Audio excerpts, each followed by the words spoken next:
taking no chances that you're going to register the governor. I didn't ask about the road.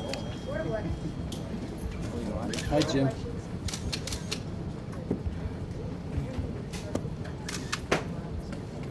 Hi, how are you?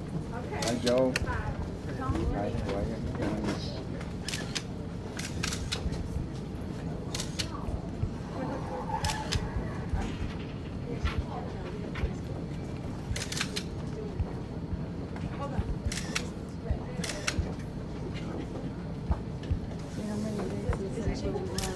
What?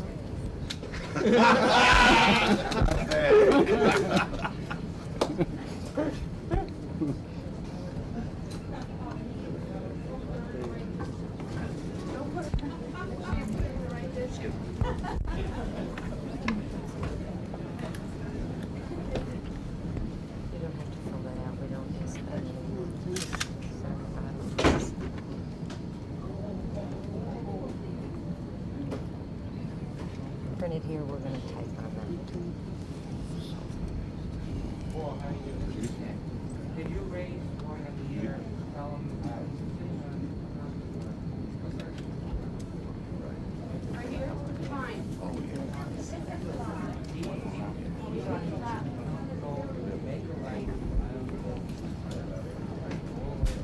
And I would be such a great influence.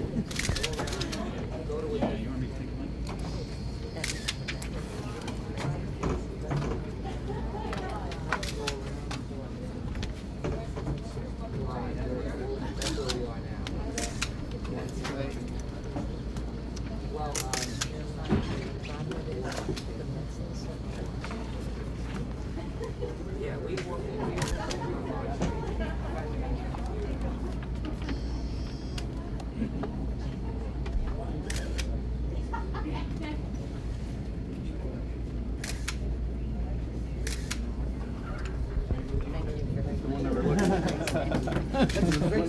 You know what's gonna happen all the time?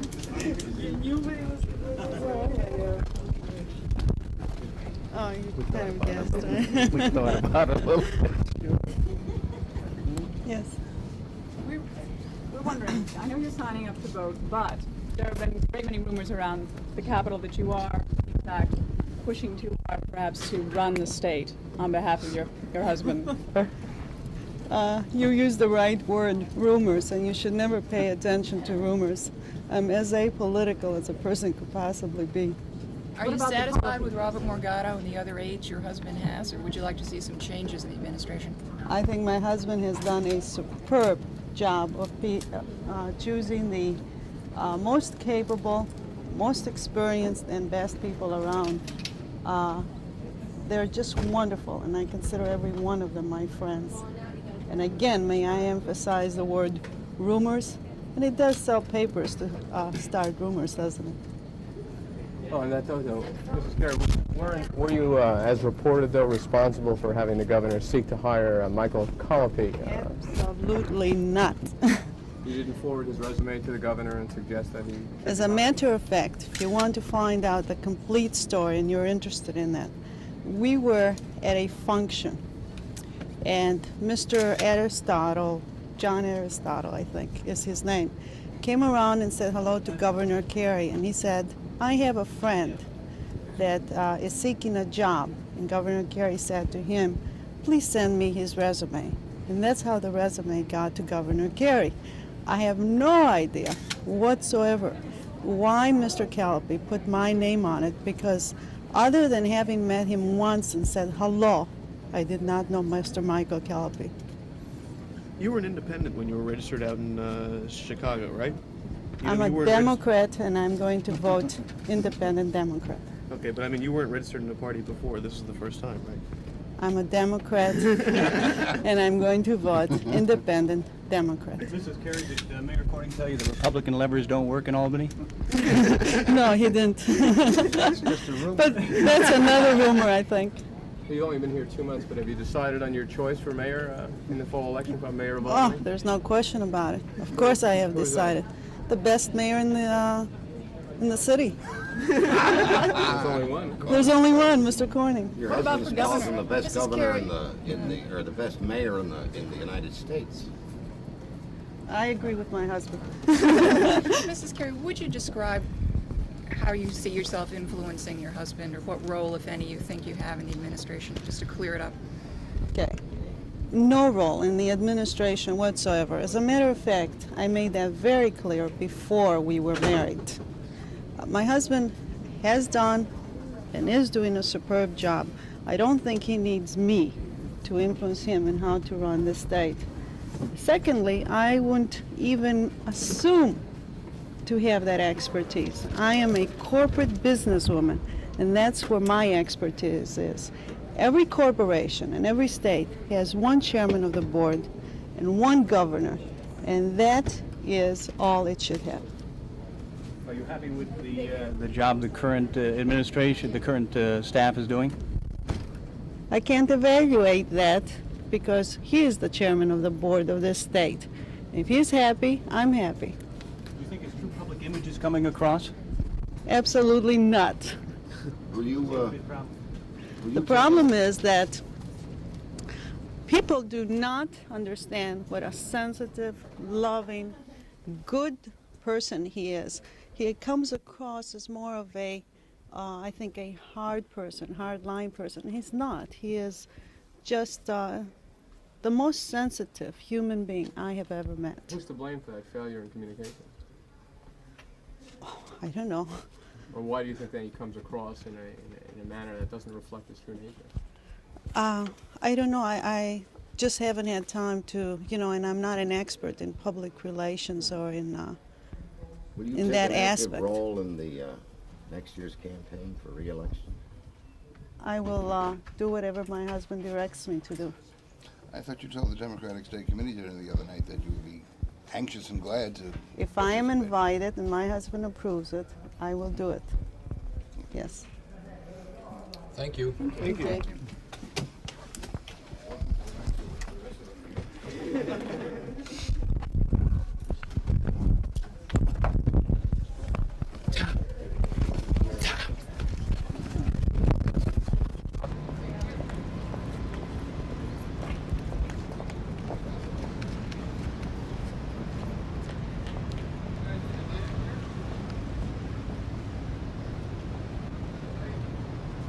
comparable. I was in Nova Scotia a couple of weeks ago in Halifax at a conference of parliamentarians, and we heard the same pitiful, disgraceful story of destruction of the environment, destruction of forest industry, degradation of the forest industry, which of course is more important to the Canadians. Have a more urgent effect on human health than acid rain itself. But again, it's hard to quantify. It's expected a degrading effect health-wise than the sulfur dioxide and the other emissions that come from stationary energy users. The Reagan administration has been telling us that we shouldn't seek a risk-free society and a risk-free environment. There is no such thing as zero risk in the workplace, in our environment, in our health. Mr. Chairman, will never act at all. And what Congress has to do is bite the bullet, understand that there is a problem of devastating seriousness that has accumulated now, and it takes a problem, and just as we can't achieve a zero-risk environment, neither can we achieve a 100% perfect database before starting anything. And I think the same measure of moderation, the same measure of cost-effectiveness, the same measure of good sense, common sense, judgment, horse sense, that the Reagan administration expensive steps that we take to set in, to create a structure of concern and recognition of the fact that we. If I can just make a statement in response to the last point that Chairman Shore has made. We're holding this hearing on a university campus, and we're doing so, His Excellency, our governor, with us this morning, and he was to testify with his former colleague, Mr. Shore. I wonder if you could do us the honor to come forward at this point, and I wonder if it would not be If I could have the privilege of announcing to the assembled company that this morning at approximately 9:30 at City Hall or near the environs thereof, Mrs. Carey became a citizen of the state of New York, a registered voter and enrolled Democrat. All right. Good morning, Governor. Welcome. Good morning, Senator. Good morning, Senator, Mr. Chairman, Congressman Scheuer. I do want to thank you, Senator, and the committee for this opportunity to present New York State's view on amending the Clean Air Act. The Clean Air Act of 1970 was originally adopted to assist all areas of the country in achieving and maintaining clean air. I was a strong supporter, and I am. I was a strong supporter of that effort when I was a member of the House. Today, however, the Act adopted in 1970 and amended in 1977 and again in 1978 by your actions must be strengthened to make it more responsive to the environmental and economic realities that now confront us. Briefly, let me outline for your committee some of the broad modifications we are seeking. I will then defer to Commissioner Robert Flack, the state's Environmental Conservation Commissioner, who will explain the details of our proposed changes. First, the Clean Air Act fails to address the critical issue of the long-range transport of pollutants. One form of air pollution, acid rain, has resulted in the destruction of some 264 Adirondack lakes and ponds, which no longer support sport fish populations. The water has turned to acid in 264 of our precious lakes. We here in New York have long recognized the harm that acid rain has caused and will continue to cause to our lakes, rivers, soils, and vegetation. Early last year, New York organized a coalition of northeastern states, each one sharing our concern over the long-range transport issue. I might amend that by saying not just northeastern states. We had our friends from Georgia and Alabama, likewise concerned about the acid stream coming toward them from Dallas and Texas and elsewhere in the Southwest. So it's not quite accurate to say the Northeast only. Our friends of the Eastern Seaboard had like concerns. The coalition, led by Bob Flack, met with Environmental Protection Agency officials to plead the Northeast case against acid rain. These federal officials promised action, but they have delivered only rhetoric and excuses.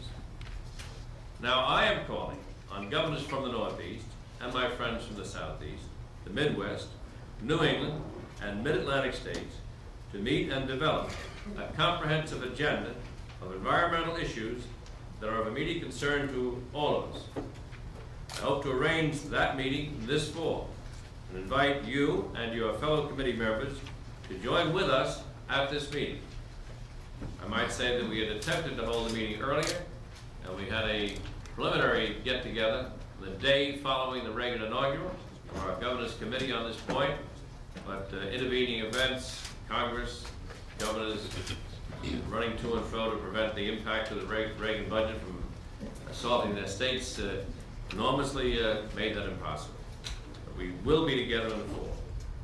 We will examine proposals to require all coal above 3% sulfur be cleaned before burning, to accelerate research on acid rain, and to encourage the use of low nitrogen oxide forming burners by utilities.